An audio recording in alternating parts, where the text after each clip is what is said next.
Hello everyone, welcome back to my channel, or welcome if you're new here. My name is Dani and today it's time to talk about the books that I read in August. August was a Magical Readathon. If you don't know what that is, I'm going to leave the link in the description for Book Rose's channel where she explains everything, but you don't have to really understand it to watch my reviews, but that's how I'm going to separate them, like list them, order the books that I read in the month. These are the prompts that I completed for the Magical Readathon. I did complete everything, which I'm proud and surprised about. I also had the guild points thing that I could double up, so that made it easier. But I read 9 books in the month, which is a lot. So let's go through them. So the first prompt that I completed was, well, the first prompt in the list here was Pet Pick, and for that I read The Only One Left, which was one of the books that my pet picked for me. This is a thriller about this woman who's a caretaker, and she's being called to take care of this old woman in this big mansion. And this woman is like a legend in her town because it said that she killed her whole family when she was 17. So there's this music that children sing about her and all of that. And the main character is hesitant to go take care of this woman because she thinks she believes she's a killer. But she was never convicted of the crime. So that's how we start. That's the premise of the story. And my experience with this was a little bit weird because I don't know why, but I swear someone said this was inspired by And Then There Were None by Agatha Christie, and like the idea that like people were being killed one by one, and I was waiting for that to happen for a long time in the story. I'm like, after a point I'm like, okay, so that's not what it is, right? And it is not. Like, I don't know, because of the title, The Only One Left, it felt, maybe I put that on my head, that was what it's supposed to be, but it's not. That's not what this book is. And unfortunately, that kind of disappointed me a little bit because I was waiting for that to start, and it never did. And then I'm like, okay, that's not the story we're reading here. And I continued reading, and I think I enjoyed it. What was my rating? Let me check my rating. I gave it 3.5 stars, which, yeah, that's really how I feel about the book. It's a really good book. It's above average, but it's not up there. Like, it's not going to be one of my favorite thrillers ever. The only one other that I read by Riley Sager was the one with the lake, The House Across the Lake, and I really enjoyed it. I know that one is controversial and kind of hit or miss for a lot of people, but that one I really liked where it went. And this one, I kind of felt it was a little bit predictable. There were a lot of reviews, and of course I would not be able to predict all of them, but one of the main things here, I think it was kind of obvious for a long time. So, I don't know. It was okay. It was good. I recommend it if you're looking for a fun thriller to read. Just go into it knowing that it's not like dying one by one. The other prompt I had to complete was manga, comic, or graphic novel, and for that I read, let me scooch over so I can put an image here. I read The Tea Dragon Society. I ended up reading the 3 available graphic novels. They are all on Kindle Unlimited, and this is about this community that had, like, this world that has tea dragons. So basically they're like cute, small, like cat-sized dragons that produce tea leaves, like on their horns or on their body in some way, and you can make tea out of those leaves, and the tea has magical properties.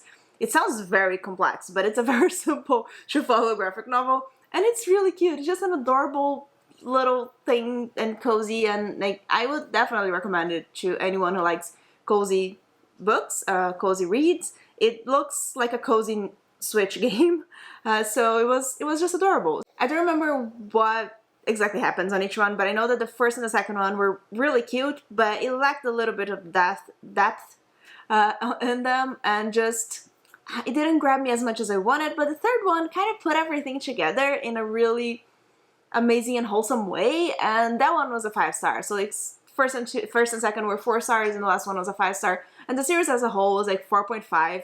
Really adorable. I would love to have them physically, but I read it on Kindle Unlimited, and it's great that they're available there if you subscribe to the thing, because it's a really quick read. So that was 3 books out of the way. And then for black cover or fire on the cover, I read Nothing to See Here by Kevin Wilson. I listened to the audiobook of this, and this is a it's not a fantasy, it's like magical realism. It's more of a literary fiction kind of thing. It's about this woman who's a babysitter. Well, she had some really bad, like not great things happening in her life, and she's called to be a babysitter to this wealthy family. There's a theme here with like this one, nothing to see here, but whatever. She's called to be a babysitter to this wealthy family because the father of the family, he is a senator, or he's running for senate or something like that, and his children can spontaneously combust, which is a really weird setup, but it's actually like they catch on fire. That's an actual thing, and they're not in danger of dying or anything. Like the fire doesn't harm them, but it creates a scene. So as candidate for Senate or like a very high up politician, like that cannot happen. That has to be contained. So she's called there to take care of these children so they don't catch on fire. It is a really stupid, crazy concept, but it's set up that way because of the themes that the book is trying to explore. Like it's not supposed to be just a fun adventure with children catch on fire. There's actual like thematic reasons for why that happens, but it's just the way that the author put that on the story, so it would be literally more visual with the children combusting. But it was fun. The audiobook was really good. I gave it 4 stars. It was really done very well. It's not something that I usually read, so it's not exactly like what I tend to like so much. So I don't think it could ever get to 5 stars for me because it's very slice of life. Even if the children are potentially catch on fire, it's still very slice of life. So it's the story of this woman, and she is getting to know herself and like figuring out what she wants for herself and all of that. So it's just very quiet, but the catch on fire thing was a cool addition and a welcome addition for me to get invested in the story. And I would recommend for sure, like even if you don't like this type of story, or if you do, that is a good book to spend your time with for sure. And then I needed to read a book with a different country or culture than me, and I doubled up with Instagrammer Goodreads Scroll, and for that I read Yumi and the Nightmare Painter by Brandon Sanderson. This book was officially, like I got the ebook on July 1st, but I wanted to wait until I had the physical edition to read because I wanted to tab everything, and I wanted, like, I'm getting all this like beautiful editions for the secret projects, and I wanted to actually read them physically because they're so beautiful. And the other 2 I read on ebook, and it was an amazing experience. It was, I definitely did not regret waiting to read this physically because it just made everything so much better for me. This has maybe my favorite arts, my favorite illustrations, my favorite art style from the 3 secret projects so far. It's just absolutely gorgeous. And there are a lot of illustrations throughout. On top, like there are the big ones. Let me try to find a big one. So we have the full page illustrations throughout the book, but there's also smaller, like more simple illustrations throughout as well that just made the reading experience so much better. And this was a 5-star. I'll already say that. So just having all of that just made it more special. And I wanted to read it, like I said, to tab it. So I knew this was a book in the Cosmere, so I'm like, okay, I'm gonna tab what is Cosmere, and I'm gonna tab other things that I like. And I very quickly, on like page 5, I realized that I was going to run out of tabs because this book is very Cosmere aware. Not even Cosmere aware. It's like there's so many references. So the same as with Tress, in this one, Hoyt is telling the story. And in this one, it is much more clearer, at least not who he's telling it to, but where they are when they're telling, or who the person he's telling it to is from, if that makes sense. I'm not going to say more. I'm not going to go into any kind of spoilers here, but it is more clear. So there are a lot more references to the Cosmere in this one because we get very clear information about where the person listening is from. And they're just Cosmere characters in here. They're important part of the story. Not important characters from other books, but characters that we have seen before. So I would definitely recommend you read this after other Cosmere books, but it can be read on its own because the main story is contained. And it is about Yumi and Nikaro. He is the Nightmare Painter from the title, and they are from complete different places. They have completely different lives, and she has a life that she has to have a lot of discipline and obedience and just a routine that's very set on stone for her. And he is from a more, really hard not to say any type of spoilers here, but he's more free than her for sure. And for situations that happen here on the book, their lives get intertwined and they kind of start visiting each other's worlds and having to learn how the other live, how the other work, how the other, basically everything that the other person does in their world, they kind of have to learn and just be part of it. This is very inspired on anime and I don't know if manga, yes. He mentioned a few stories that he was inspired by, as well as Final Fantasy, so that's just a lot of fun for me. But this is very clearly a book that he put a lot of passion into, and it shows, and it's amazing. And there's a lot of romance here, which is unexpected, but it is Brandon Sanderson's type of romance, which I like. I don't like fantasy romance. You all know that if you've been here for a while. So the amount of romance that Brandon Sanderson puts in his books are usually the amount that I like, and I definitely root for the characters. And in this one, there's more romance, but I think it's still done in the way that I like it, because it's, as much as it's important and a big thing here, it's still not the focus, because there's a lot going on that they have to figure out. So this was gorgeous. It was gorgeous writing, and it was gorgeous illustrations, and the story and the visuals of how all of this worked with the colors. It was amazing. If you're unsure still about reading Yumi, do read it. This has been getting the most hype, the most praise, I think, from all the Secret Projects. And I agree. I still have to read Tress, but I don't know between both of them. I think maybe I still like Tress a little bit more, but I will tell you on my reread. The next book that I read for the Magical Readathon was to fulfill the indie book prompt, and I read The Last Gift of the Universe by Rory August for this one. This book won the self-published sci-fi competition. They can find more information, like if you type those things like sci-fi, indie, something, I forgot the name, but it won a prize of indie sci-fi books. And it is about this man called, what's his name? I'm completely blanking on his name. Scout, that's his name. He is with his brother on a spaceship, and they're called archivists.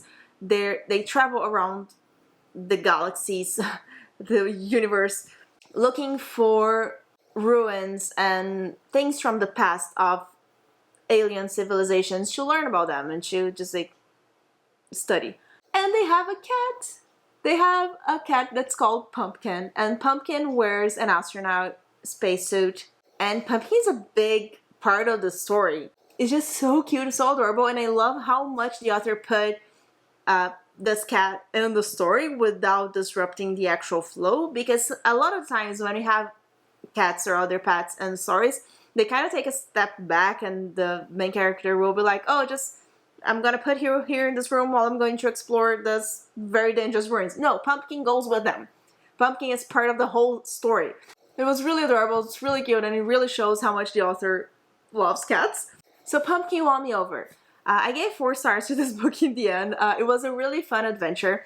It was very well written, very well crafted, and the author clearly had a message in mind.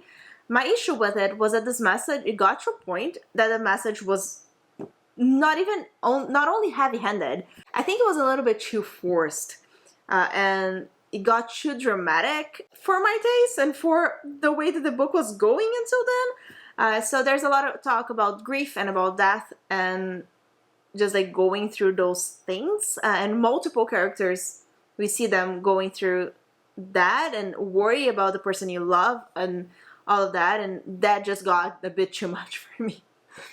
So I gave it 4 stars in the end, just because I think it broke the pacing, it broke the vibe of the book, because it was a very fun adventure until then. And I think we can have a lot of conversations about death and grief in a adventure and a fun book still. Like, we can have it be serious in a book, but it was just too much. It got to a point where like, woo, we're going to make you cry, and I'm going to put everything that I can to try to make you cry. At least that's how it felt. But it was still really good, and if that sounds interesting to you, definitely check it out. But the cat, read it for the cat. The cat is, I could visualize exactly what the cat was doing, everything, and there were a lot of small things that cats do, that my cats do, that were in the book. I'm like, yep, that's what the cat would be doing at that time.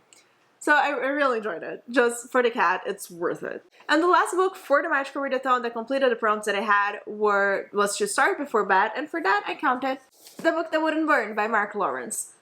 This was a 5-star prediction. This is a very gorgeous signed numbered edition that I got from the Broken Binding because I was sure I was going to love it. Everything, all the reviews that I saw, all the information that I had about this book made me sure that I was going to love it. So you see where I'm going with this. I love the beginning. I love the first half of it. It starts very slow. We're following Livera. She lives in the dust, which is basically a desert place. They don't have a lot of food. They don't have a lot of ways to grow things. She has to walk far away to go to the well to get water. And she's a very opinionated young child, which is a lot of fun. I really liked her. She says what's on her mind. She doesn't take crap from anyone, and I really like her. In the beginning of the book, her village is attacked by sabbers. I think that's what you say. Which are basically monsters in this world. I kind of imagine a little bit like werewolves kind of thing. But it's very well described here, but they're like animalistic beings. And their village is attacked by sabbers, and she's taken to the big city, which is still, like, this is clearly not a close to our world, but it seems like it's a small kind of city. But in there we have this big library that's been there for a long time, and the library itself is basically its own country, because it's huge. It has, I don't know how many, I don't know if it's ever stated how many rooms it has, but I think each room is kind of the size of a football field, or multiple football fields. I remember saying something like that at some point, or at least saying it in yards, and I compare it to football fields. But they're like huge rooms, and they're like 100 plus rooms in the library. So that's all like magical, of course. Like, you get it. And then we have the second point of view, which is, what is his name? Ivar. Ivar lives in the library. He lives in one of the rooms, and he can't get out.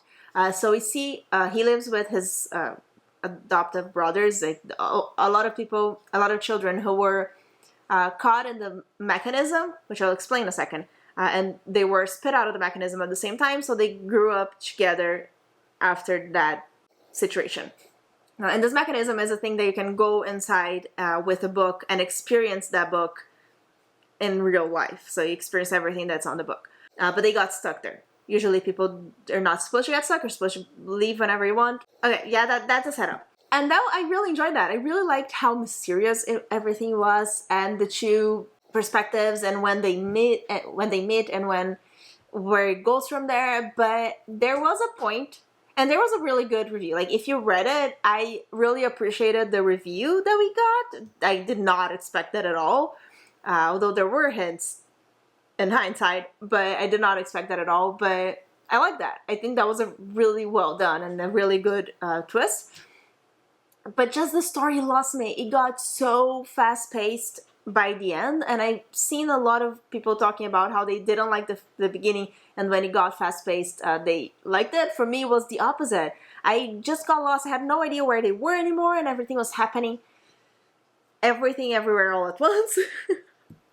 And just like they were, it got too confusing for me. I don't know what was happening at that point. So I don't know. I just think it was too fast-paced for how much he wanted the story to develop, and there was just one reveal after the other, and it was just too much, and it was too abstract for me. That's an issue that I have when something is too abstract for me. I just can't grab it, and that's what happened with this book. So I don't know if I'm going to continue the series. Maybe I'm gonna wait to see what people were thinking about it before I pick the second book, but it just really lost me. I ended up giving it 3 stars. I really disliked it in the end.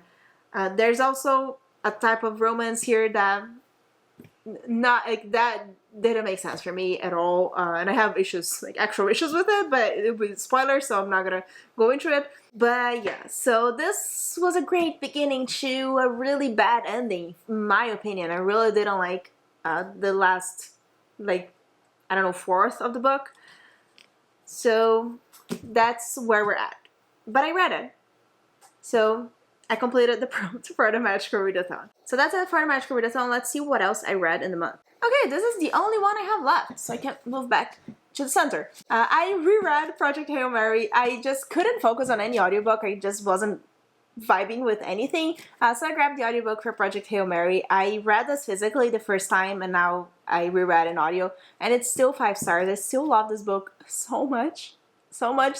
One of my favorite books, for sure. I didn't remember like more than half. Like I forgot everything about it. Sorry about the noise. But this is about a guy. I don't remember characters' names. Oh, that's because we're not supposed to know his name in the beginning. But there's about a guy who wakes up in a place that he doesn't know where he is, how he got there, what is happening. And like I said, we don't know his name. He doesn't know his name, and this is the first thing that he has to figure out what's happening, where he is, and how he got there. There's a character that's introduced here that is one of my favorite characters of all time. But this is a very indie weird book. If you read The Martian or watched the movie, the main character here is basically Mark Watney. It's the same humor. It's a lot of the same like thought process that they go through. So, and a lot of the same self-deprecation humor, and just like the type of humor that Mark Watney has. If that doesn't, like, if you don't like that, that's not going to be the book for you. But if you thought that was funny, if you like The Martian, definitely give this one a try. There's going to be a movie of this book, so read it before the movie comes out, because it's really good. And that was it for all the books that I read in August. It was a lot of books, but with three very short graphic novels, it makes it easier, right? Quick update for my channel. I'm going to go on vacation in September for 10 days. So if you want to still follow what I'm reading, what I'm doing, and want to see photos from my vacation, follow me on Instagram. The link is in the description. You can also join on Discord and just hang out, and I'll give updates there about how everything is going. But if you don't see any videos from me until I'm back, that's why. But let me know if you read any of these books and if you like them, or if you're going to read any of them now. And I really hope you enjoyed this video. Remember to like and subscribe, and thank you so much for joining me. Bye!